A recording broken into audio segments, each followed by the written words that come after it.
levav kol Uhlmann.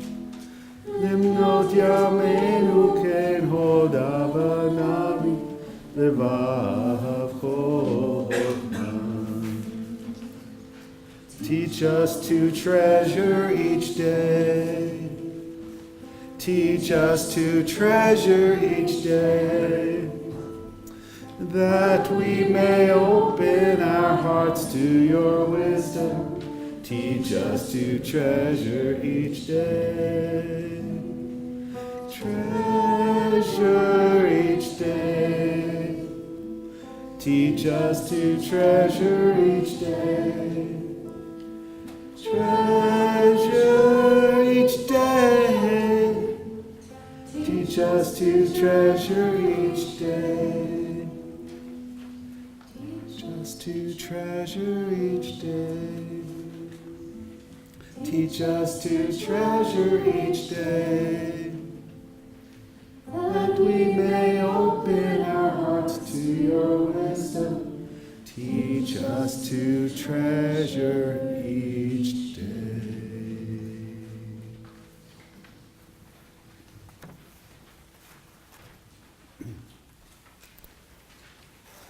Welcome.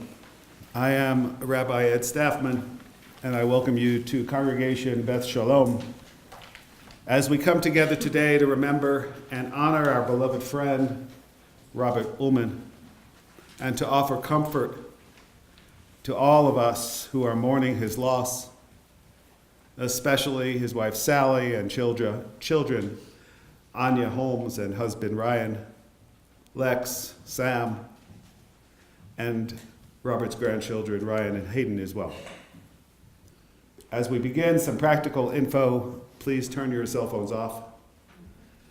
There are bathrooms just over there and another one over there.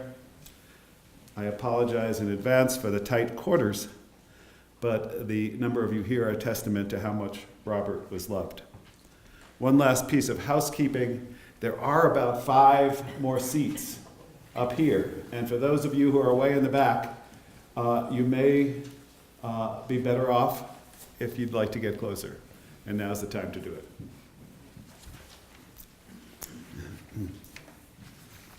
So in Jewish, as well as in many Christian traditions, we primarily read Psalms at memorials. Psalms sometimes contain words of wisdom, like teach us to treasure each day, and sometimes words of praise of God, but mostly they express our humble response to the inconceivable surprise and joy and wonder of living.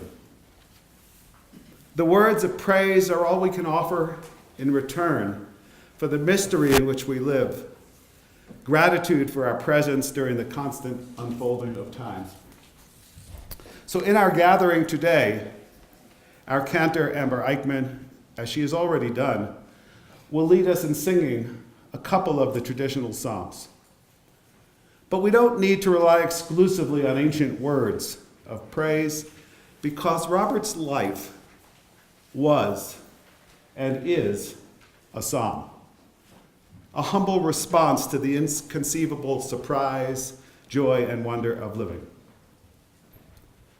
So I want to confess one of my vices, and that is an unwieldy and overcrowded email box. Maybe some of you have the same.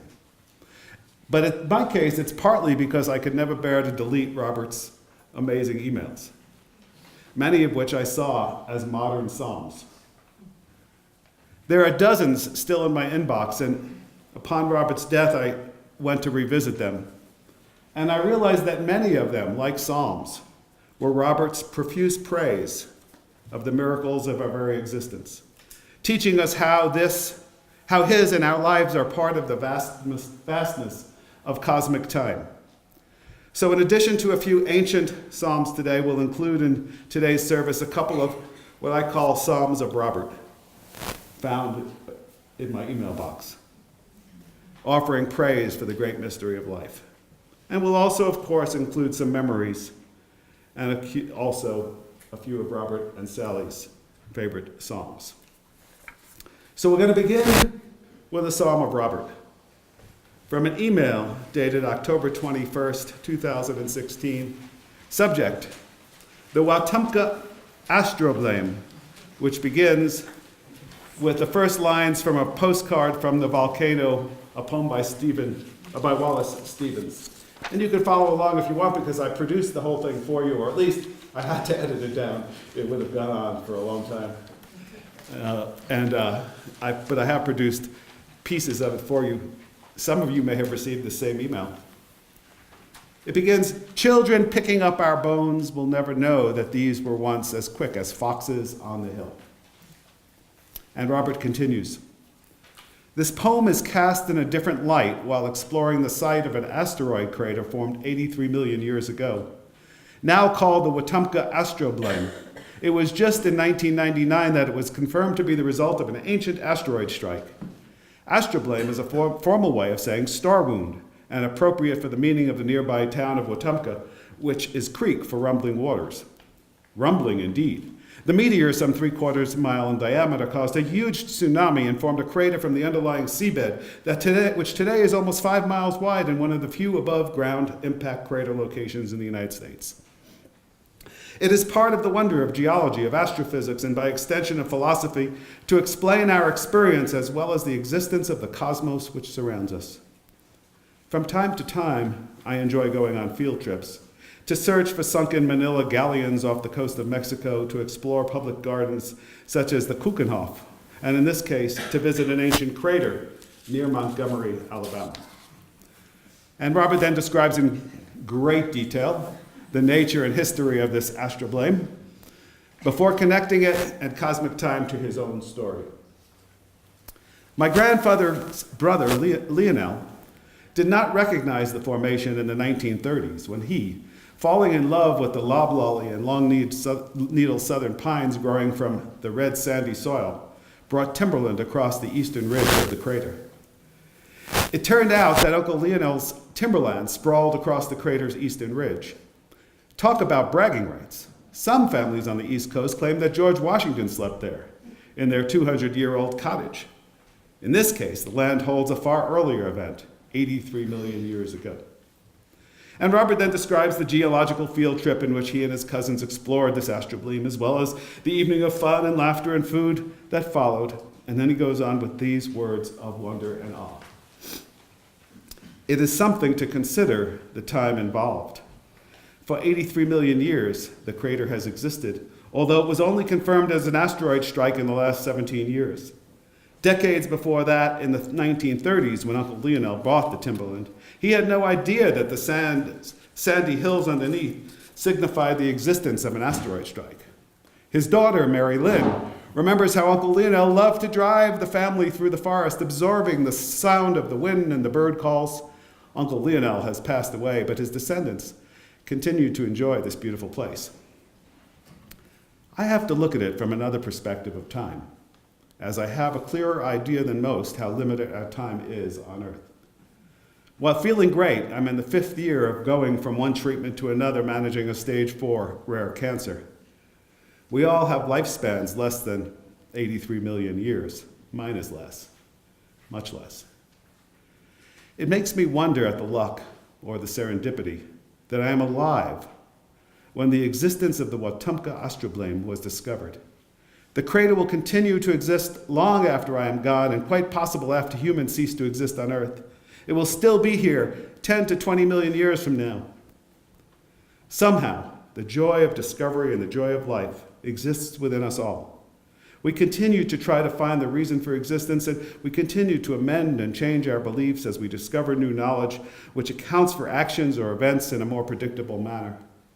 Far be it from me, he said, to notice any anomalies. I stand impressed by the wonder of an asteroid striking the Earth 83 million years ago, but not noticed until the last 20 years, with part of the crater on the land of my grandfather's brother, Uncle Lionel, who purchased the land because it was so beautiful.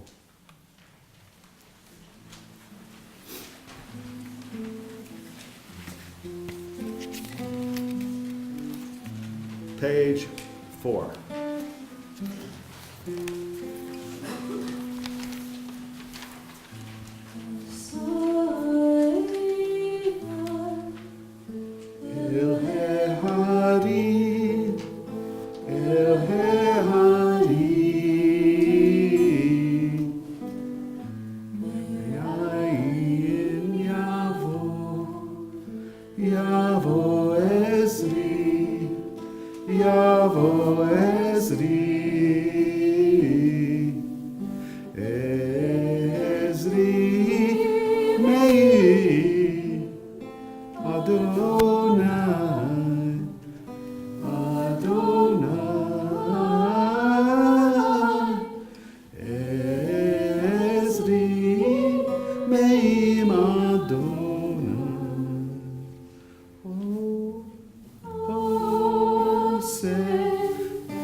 Will my help come?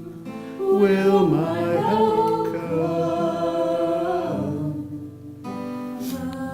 My help will come from God, from God. My help will come from God. Maker of heaven and earth.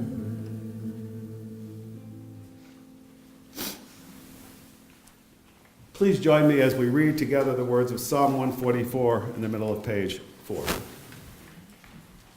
Almighty One, what are human beings that you take note of them? The children of humanity that you should think of them. A human being is like a momentary breeze. A person's days are but a passing shadow.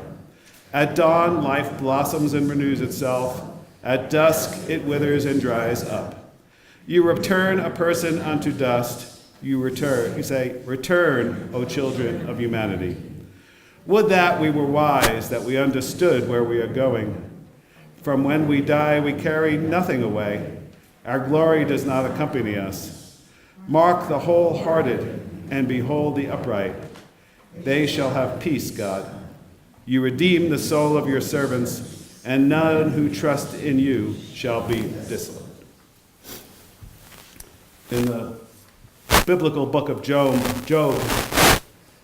in his sorrow, Job cried out, Adonai Natan, Adonai Lakach. God has given and God has taken away. Yehi Shem Adonai Mevorach. Blessed be the name of God. I invite Steve Barrett to come up and begin the sharing of memories.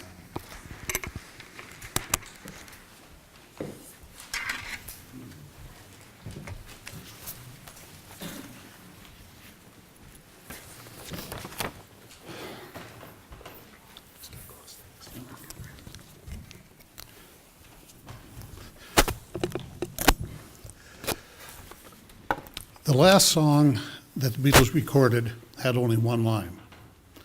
The love you take is equal to the love you make. What a wonderful thought. You get as much love as you give. This is a favorite quote of Sally's, and is a clear message for us this day.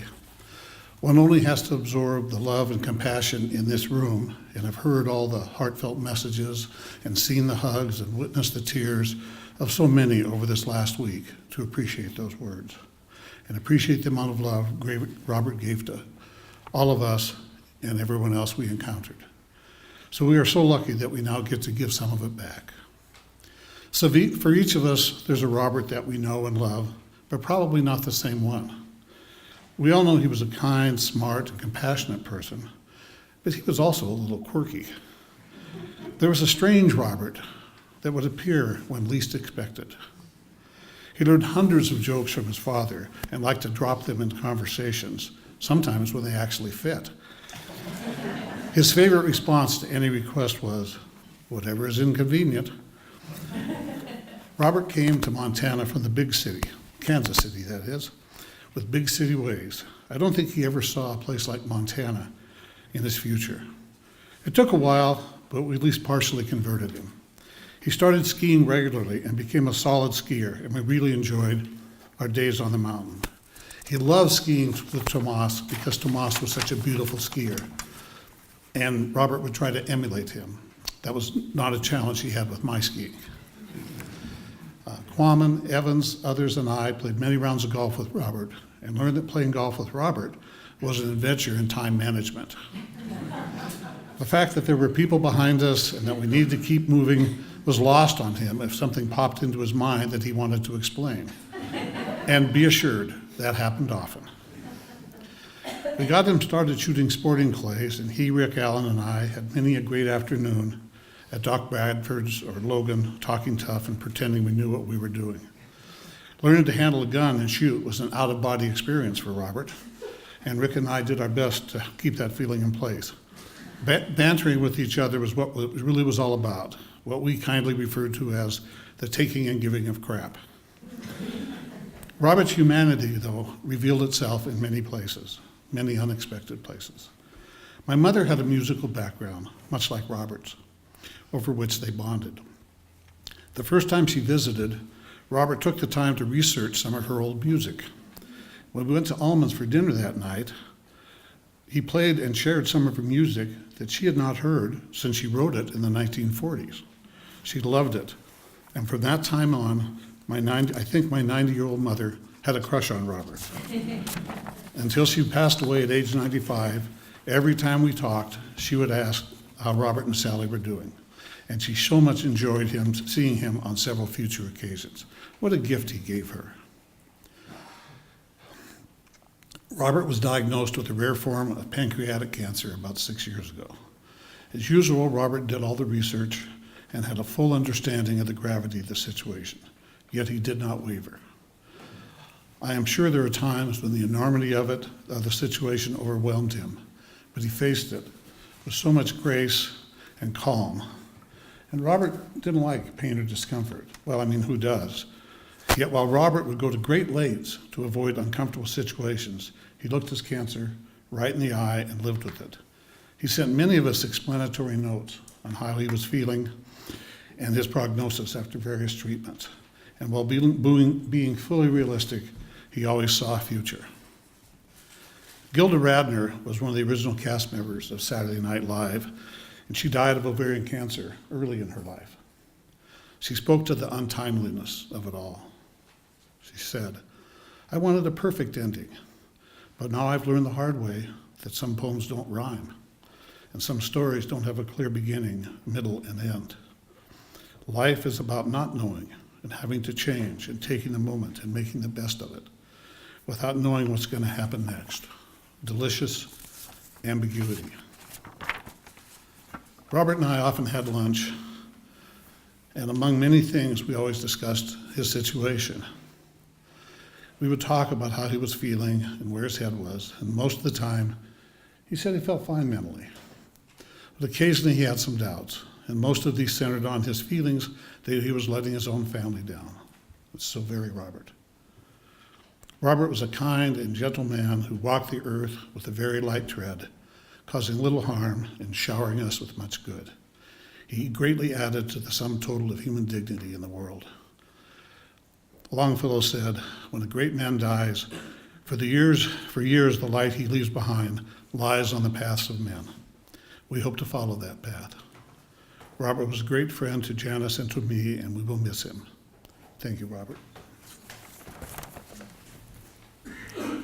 Steve.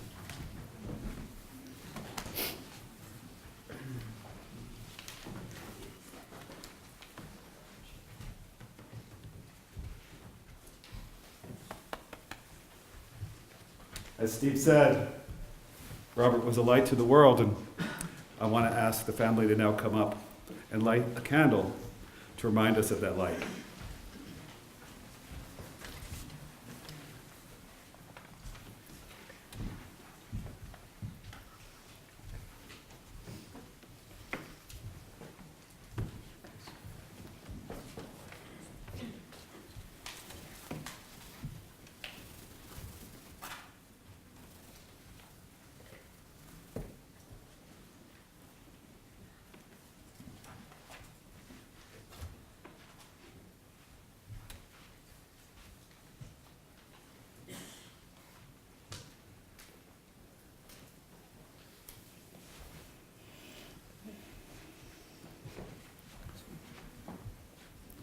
For more memories, I call on David Uhlmann.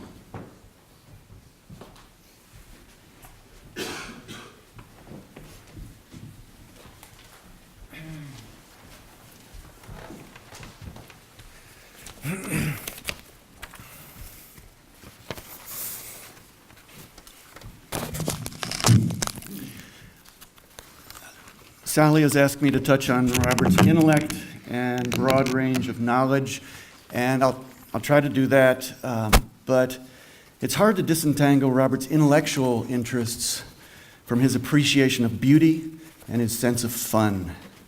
He loved beautiful works of music and art, and he loved jokes, as Steve said, including bad jokes.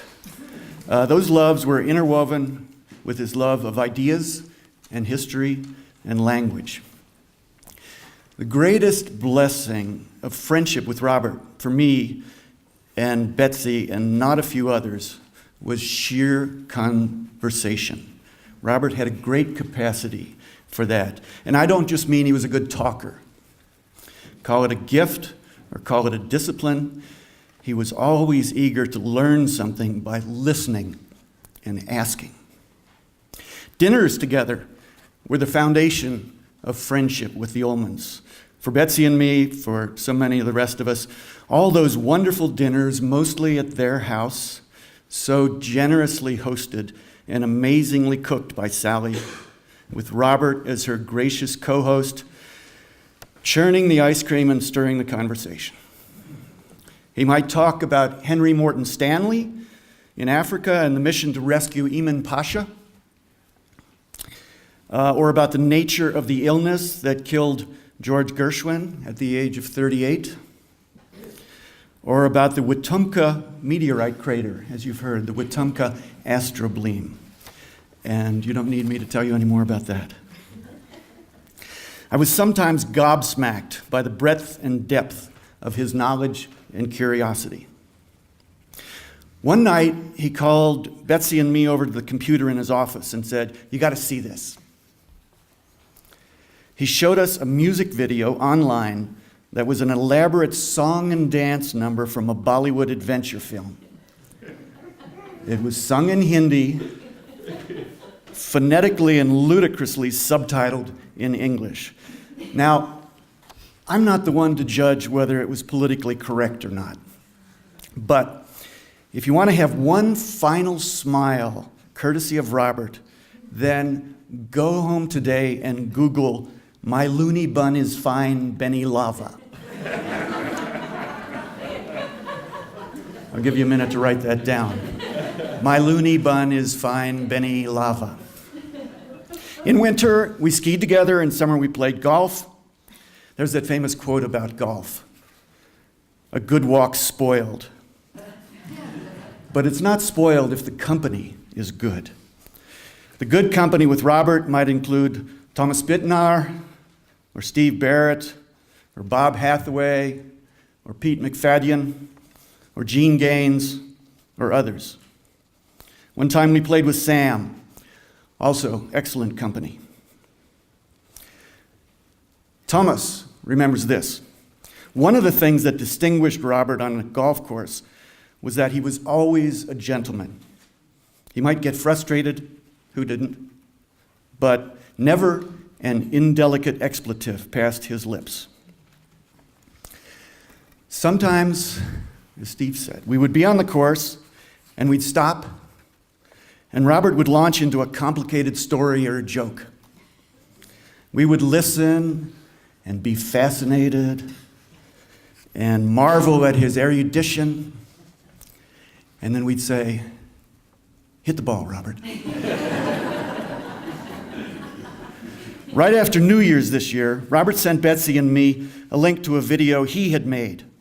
It was a musical setting of a poem by Richard Wilbur, and it had scenery and saxophone music and singing.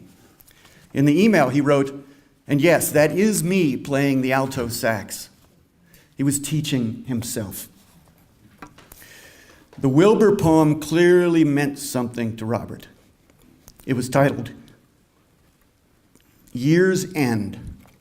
It begins, "Now winter downs the dying of the year, and night is all a settlement of snow." It's about the end of life as well as the end of the year. It mentions leaves entombed on a frozen pond, mammoth fossils entombed in stone, and a little dog entombed in volcanic ash at the city of Pompeii. I want to read you the last stanza. "These sudden ends of time must give us pause. We fray into the future, rarely wrought save in the tapestries of afterthought. More time, more time. Barrages of applause come muffled from a buried radio. The New Year bells are wrangling with the snow. More time, more time. But we don't get more time. We just get what we get. Robert got only 68 years, but he put it all to very good use. And then he died the death of a gentle sage. When each of us comes to our end, we may say, I want to die with courage and dignity and gratitude for my blessings, love candidly expressed, and unassuming grace. That's probably not easy. But thanks to Robert, we'll know it can be done.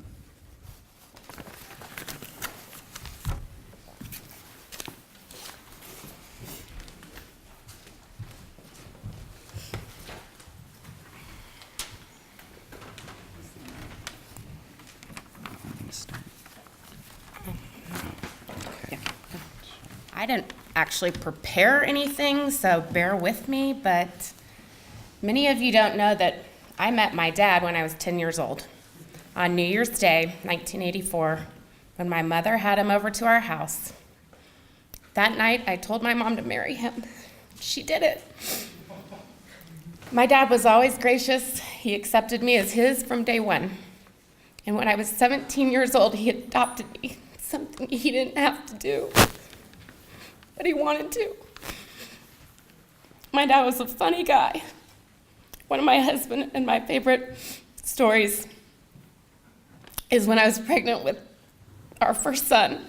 We took my dad to dinner at Houston's, which was our favorite place in Kansas City, and darn it, they closed down this year, and we're all real mad about it. And my dad said, I've been thinking about this child, this grandchild, and I've decided what I want to be called as a grandfather. And we called his dad Granddaddy, and he was very proper, so we figured it would be something along those lines. And he said, I want to be called Spike.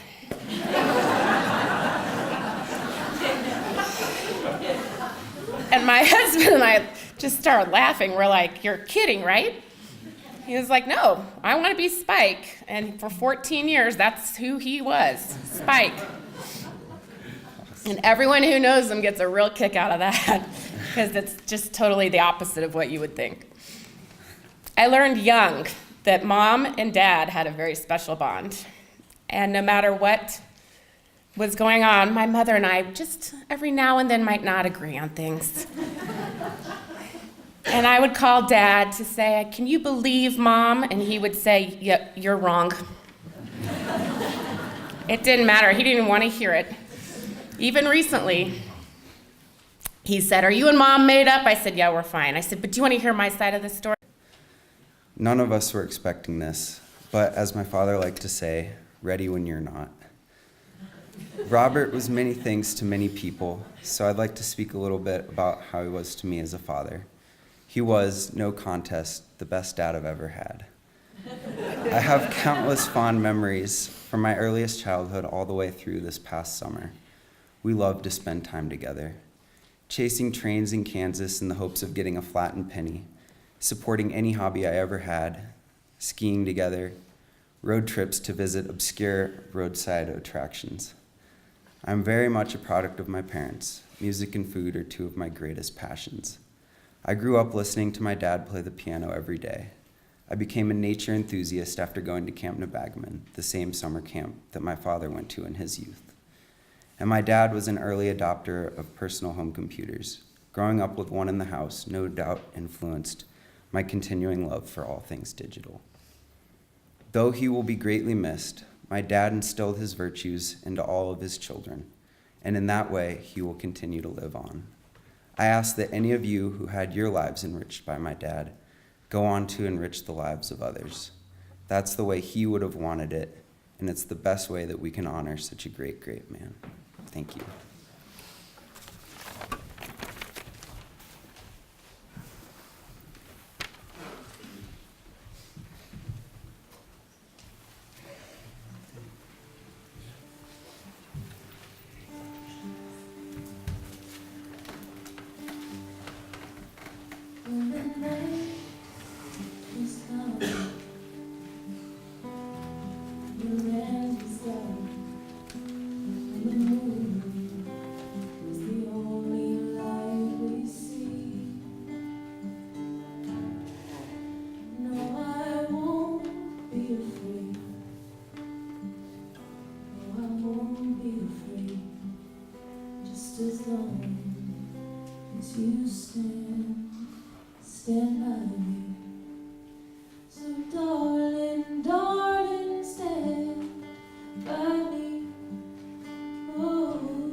as long as you stand by me. Darling, darling, stand by me. Oh, stand by me. Oh, stand by me. Darling, darling, stand by me. Oh, stand by me. Oh, stand by me.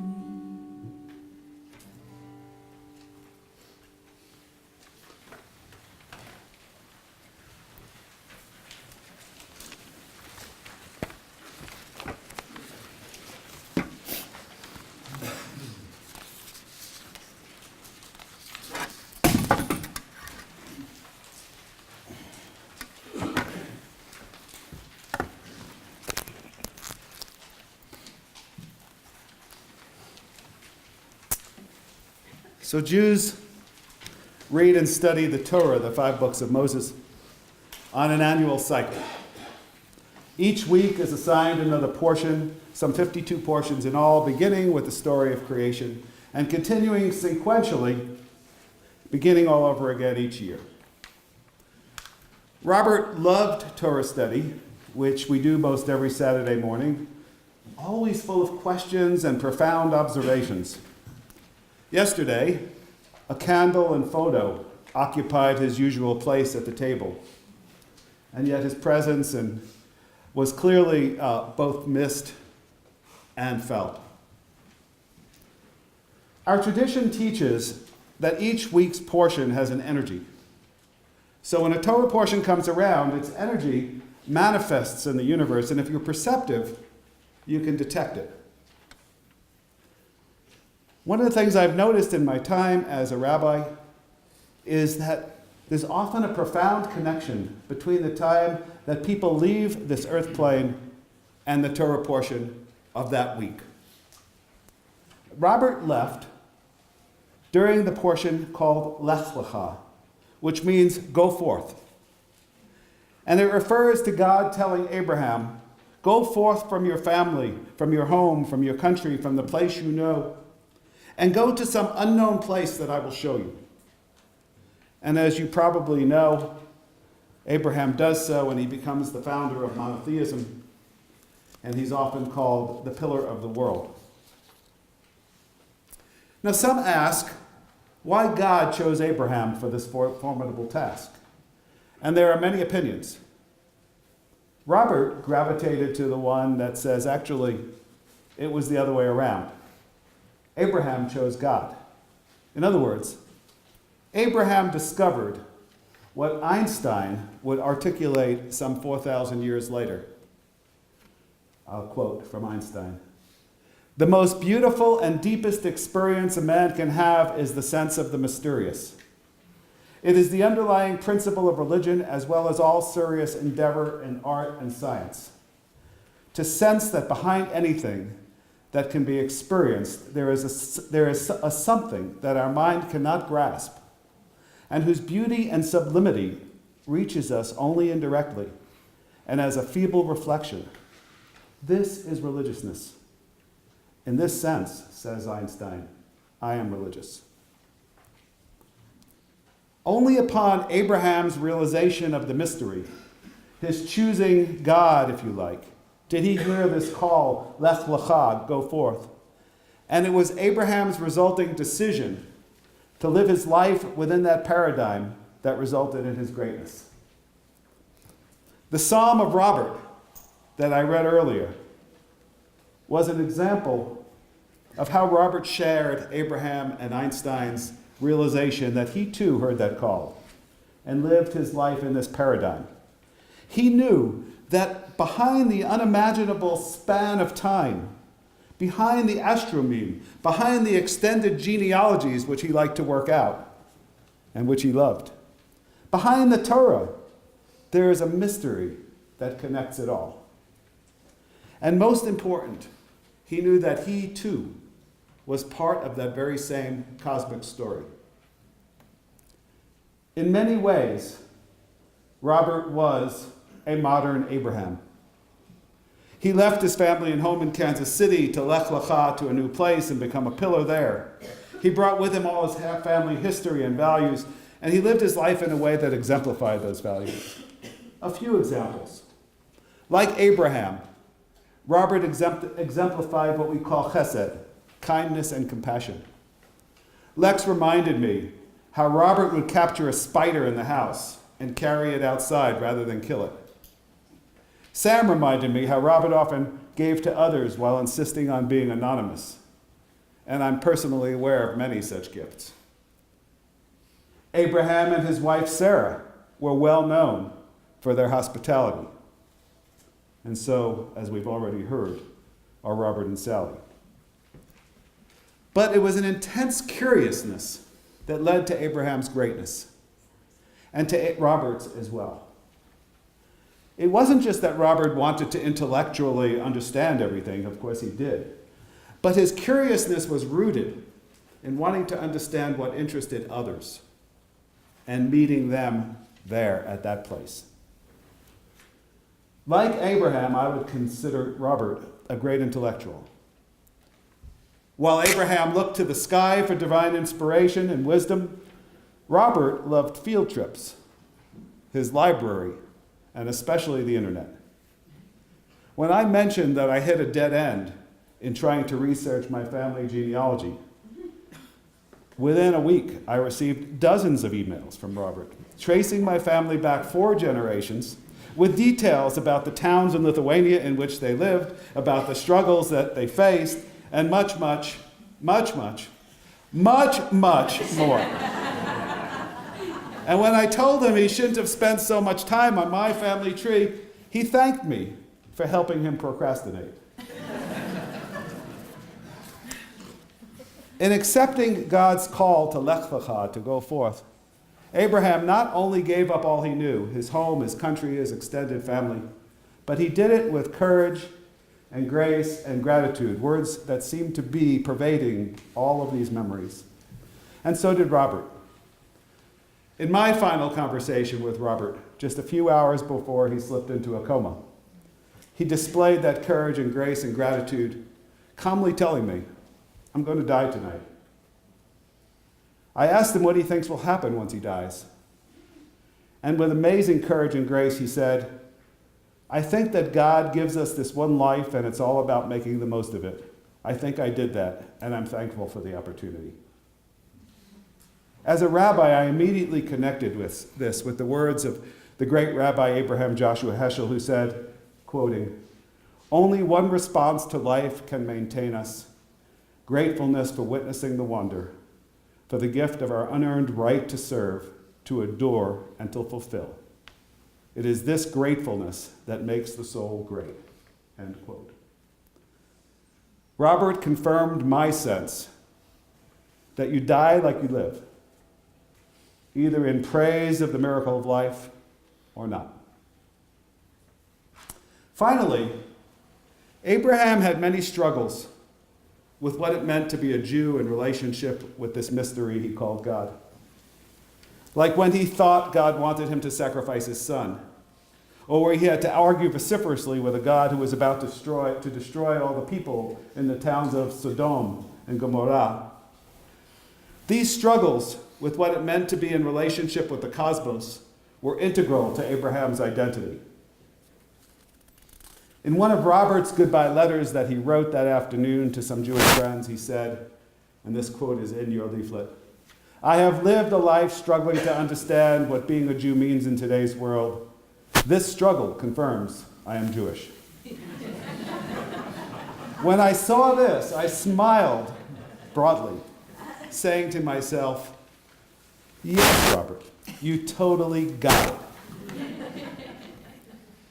Goodbye, my friend. Zichrono livracha. May the memory of this great pillar always be a blessing for his family, for this congregation, for the Jewish people, and for all of the world.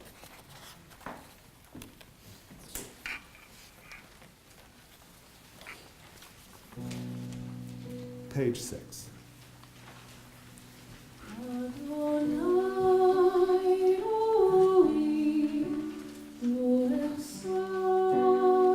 The Eternal is my shepherd, I shall never be in need.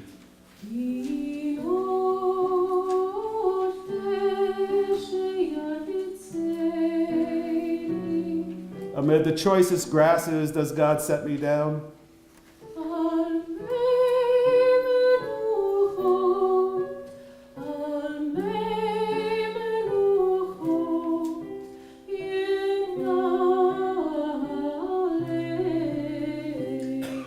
God leads me by the calmest waters.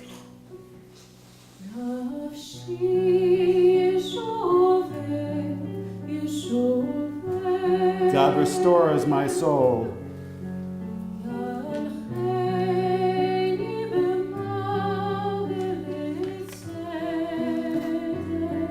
God takes me along paths of righteousness.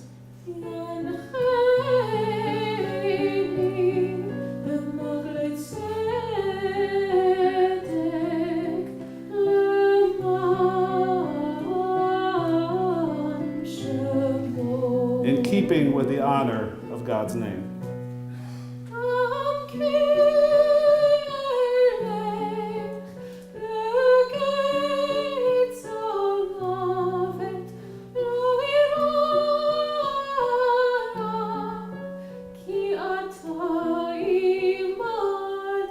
Even should I wander in a valley of the darkest shadows, I'll feel no evil, for you are with me, God.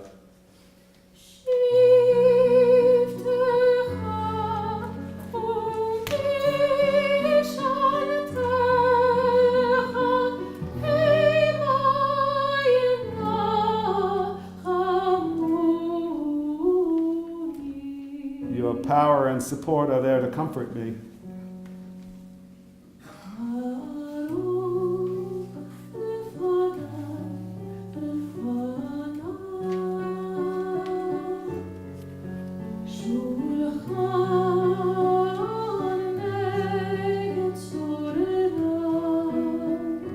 You set in front of me a table in the presence of my enemies.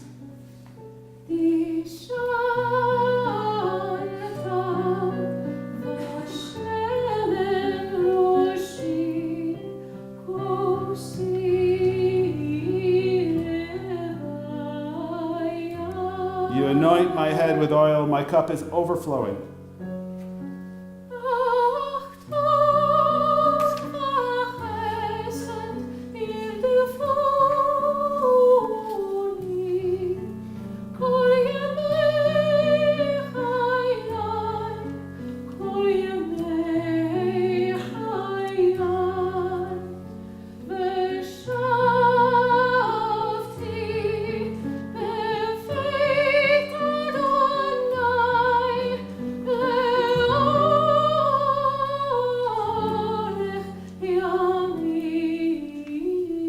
Surely good and loving kindness will pursue me all the days of my life, and I shall come to dwell inside the house of the Eternal for a length of days.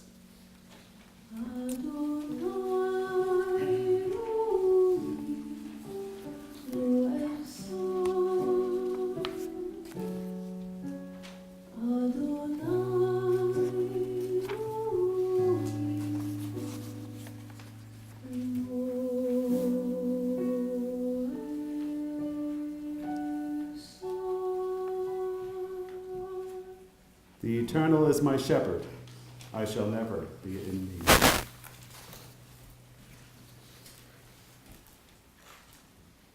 One more Psalm of Robert. This one, an email dated December 31st, 2015. Today is the last day of 2015, a good time for reflection. It is a new year, in quotes, in our culture's context, so we notice it but not observe it, asterisk. Still, I wanted to take the time to write you a note. Everyone has their ups and downs, their successes and their setbacks. In the end, it seems friendship is all that counts.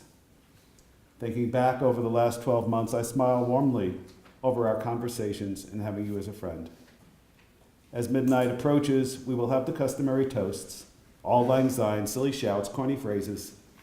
Silently, I will think of you and thank you for being a friend. Warmest wishes, Robert. And of course, there was the inevitable footnote. Since the requirements of various civilizations differ dramatically from one another, the world's calendars historically have been extremely diverse. I have a wonderful resource in my library called the Book of Calendars, which correlates dates from 40 civilizations to the current Julian calendar, should you ever want to consult it.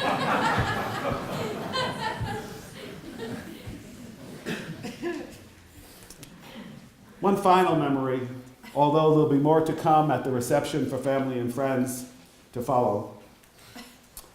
And I call him Rob Shoemaker.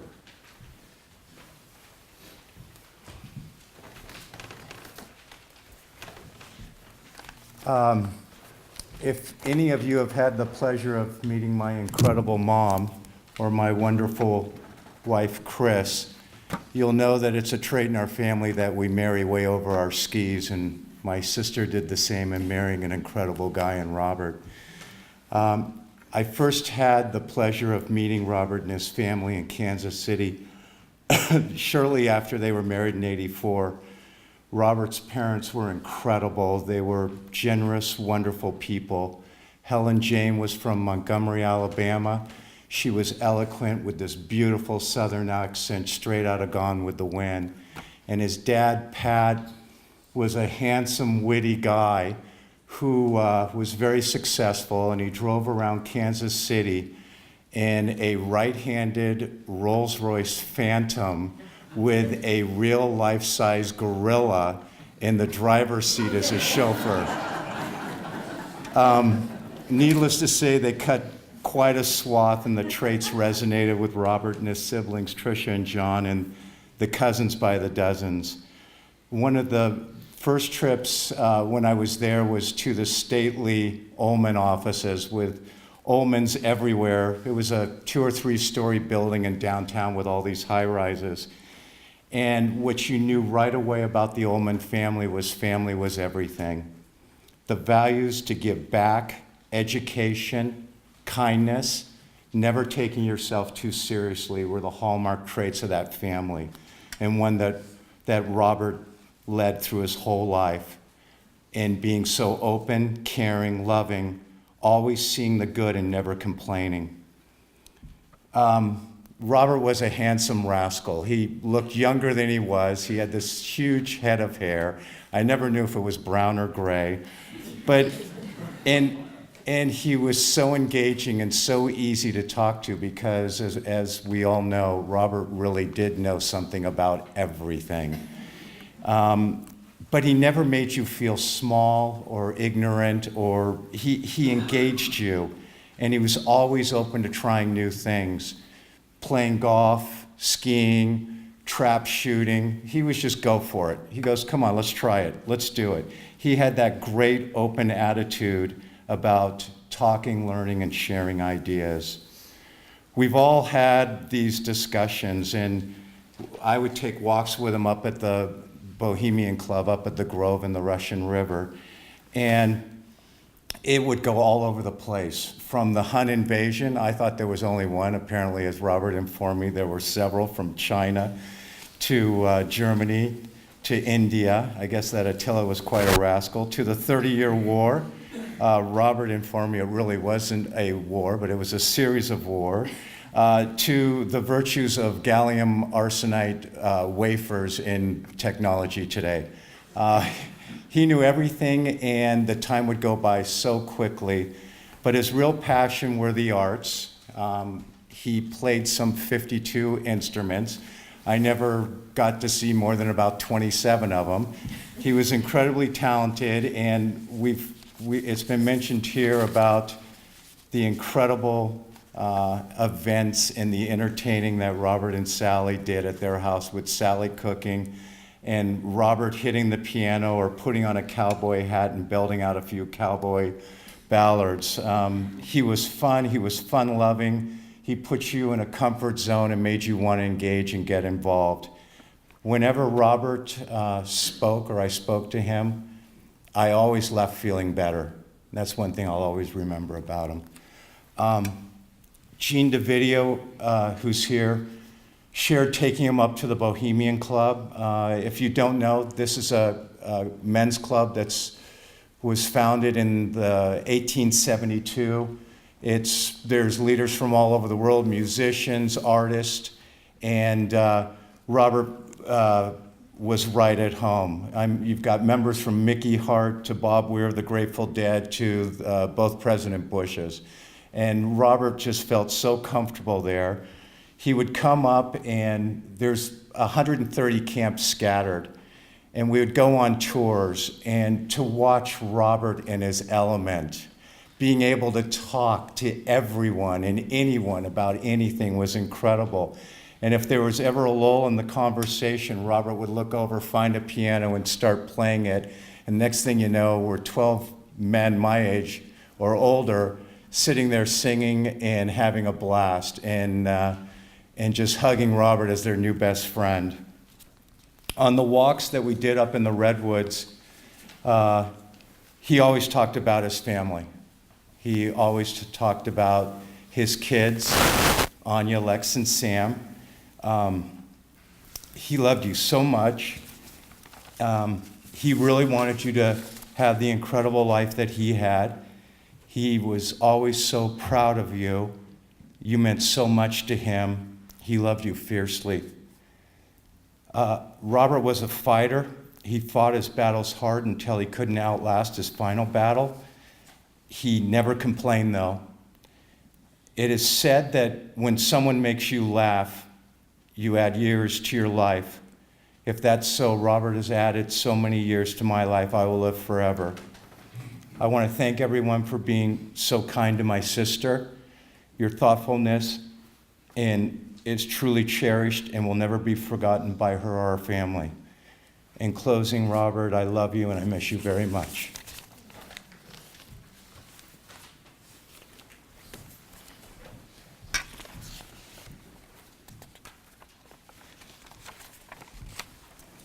In a moment, we will close with the Mourner's Kaddish, the prayer that closes every Jewish service. But as a intention for the Mourner's Kaddish, I want to call on Whitney Tilt to read a poem. If you'll just stand here a second, I want to say something about the Mourner's Kaddish first, because it's in Aramaic, and probably there's not a lot of you who speak Aramaic.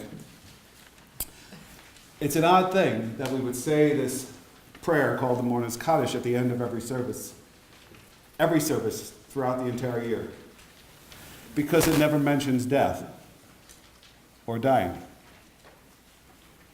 What it says is, Yitgadal v'yitgadash shemei Rabbah, may the great name be enlarged and become more holy. So why would we say that when we're mourning a loss?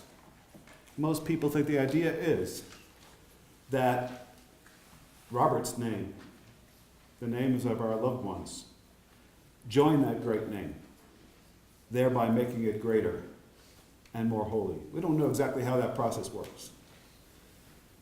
Robert maybe knew,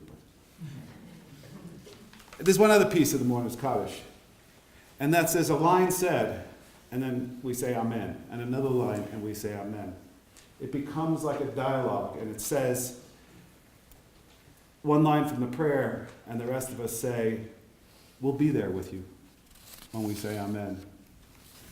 We say, we don't even let them finish their first sentence before we say, you're not alone. And then there's another line, and we say, Amen. We're still here. We're not going anywhere. Even when the crowd disappears and everyone goes back to their lives, we'll still remember that you're hurting, and we'll be here. And there's another line, and we say Amen, meaning, and we can call and check in and invite you to the movies and be very, very patient with you. And no matter how much your loss scares us, no matter how vulnerable your story makes us feel, we will not disappear. We'll be here.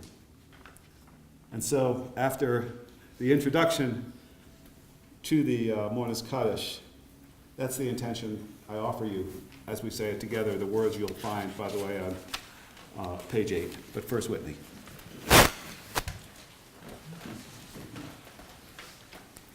Life after death. These things I know, how the living go on living, and the dead go on living with them. So that in a forest, even a dead tree casts a shadow. The leaves fall one by one, The branches break in the wind, and the bark peels slowly off. And the trunk cracks, and the rain seeps through the cracks, and the trunk falls to the ground. And the moss covers it, and in the spring, the rabbits find it and build their nest inside the dead tree, so that nothing is wasted in nature or in love.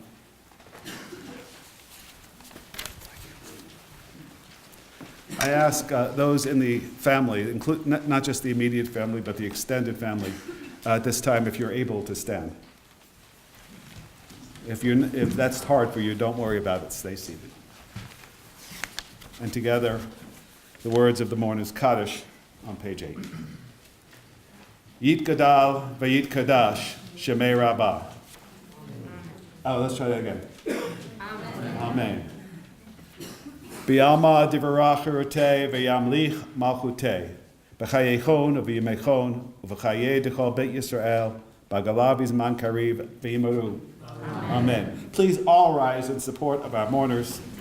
Yehei shmei Rabba mavarach liolam olamei olamaya yitbarach v'yishtabach v'yitpa'ar v'yitromam v'yitnaseh v'yitadar v'yitalev v'yitalal shemei dekudisha brichu Le'ela min kol bruchata v'shirata, tush b'chata v'nechemata, damirim v'alma v'imaru. Amen.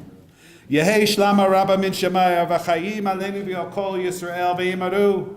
Amen. Oseh shalom b'mromav, hu ya'aseh shalom. Aleinu.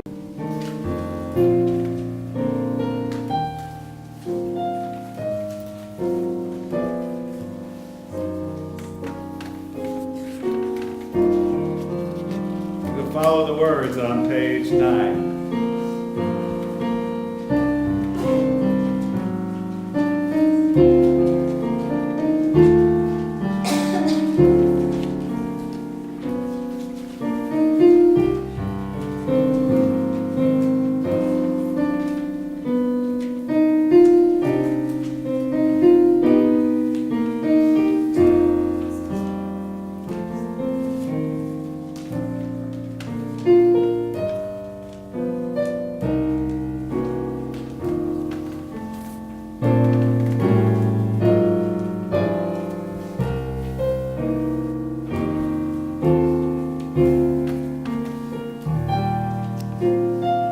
By the way, Robert and Sally's song.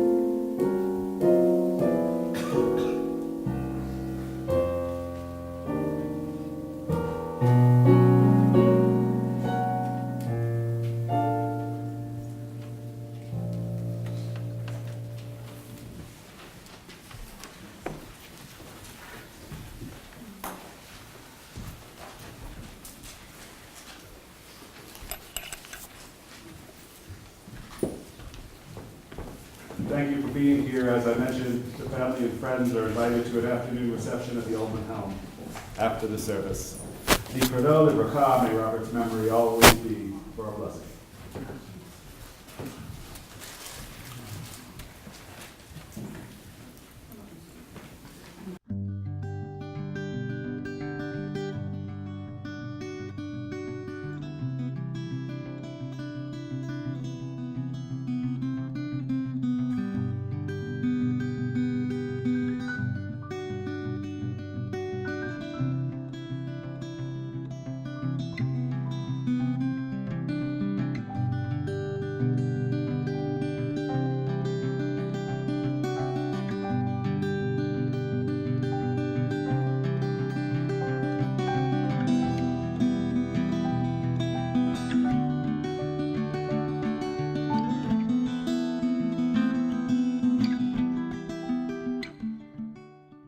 Open this up for, Steve's going to direct some people because we didn't have enough speeches, right? And Robert loved toast.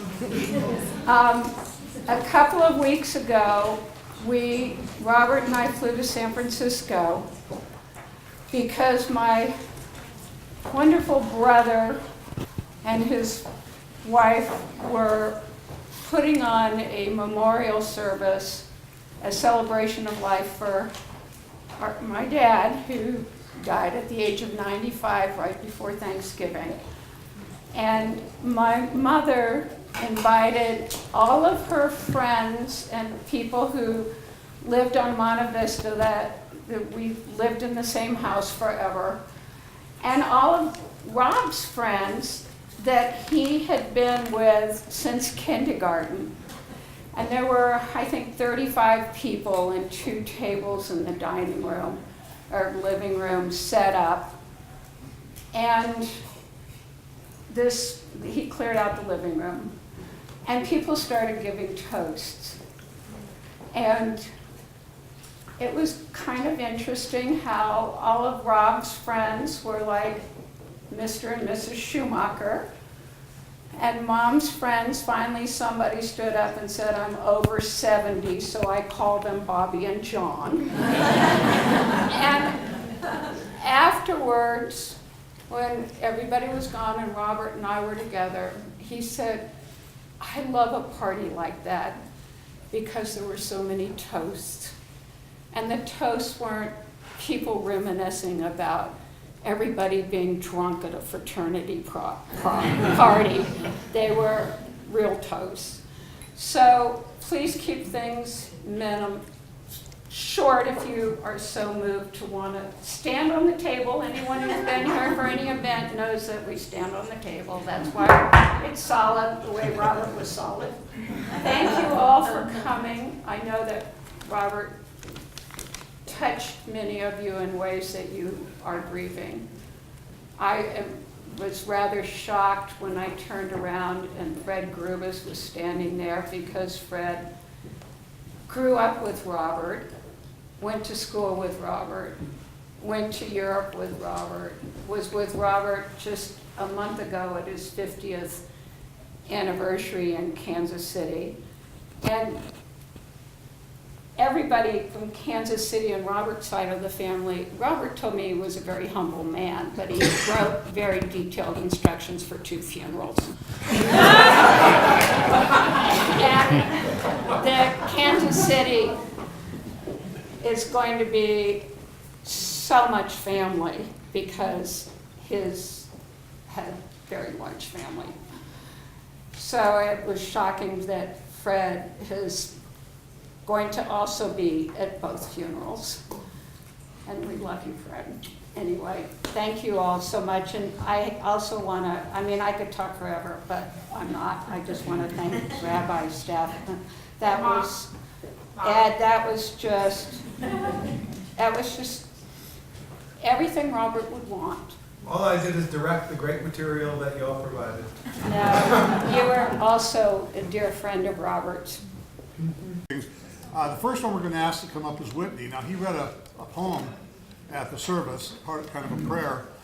He had a few remarks of his own, but Rick Allen, who was one of Robert's... Do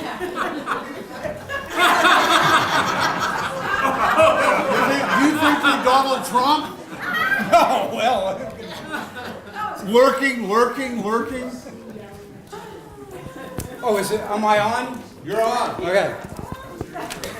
Is Rick Allen here? Oh, that's right, he couldn't make it. So Rick and I wanted to remember Robert with a couple of words. So when Sally and Robert moved to Bozeman, Rick Allen and I found ourselves pointed to the Make Sure Robert Doesn't Move Back to Kansas City committee. So at the time, Robert had a fair amount of skepticism about all this Montana stuff. But Robert, more than anything, greatly feared being bored. It's not the boredom of, I don't have anything to do, I don't have any interests. It's the boredom of who the heck is smart enough to come along for the ride. So we needed men and women with interests, fellow journeymen who might share his myriad interests. So Robert, like modern day Diogenes, went searching in Bozeman for those that were smart and intelligent, and some folks like me. And then in Rick and I, and many of you in the room, that's why you're here, he found a trove of where he could dump his knowledge of utter information, endless capacity to talk, and we all loved it. So Rick and I sometimes had joint committee assignments, like on the skeet shooting range or skiing or whatnot. Sometimes he had to go solo, and then sometimes there's this game called golf that I don't totally understand, but and we let David and others worry about that. But skiing, clay shooting, fly fishing, bird watching, that's part of my part, and music, and we all loved every minute of it. Of course, in the company of Rick and Alan, many of us had to do a hurry up, and my library is filled with many volumes that never would have been there without Robert's involvement. Rick provides this metaphor, shooting clays in Robert. Robert would call pull, and already the bird in flight, and he's going, God, and then he finally fires and the clays falls. Well, it's kind of disconcerting to have someone who is uttering dismay before the shot is even fired, and then the clay actually shatters. But that was Robert. This pattern of thinking, the verbal utterances of despair followed by crushing the target, could be a little disconcerting. And Rick remembers a time with Doc Radford, who was a proprietor of the local shoot-'em-up place, watching Robert shoot and turning to Rick and go, that man can make a cup of coffee nervous.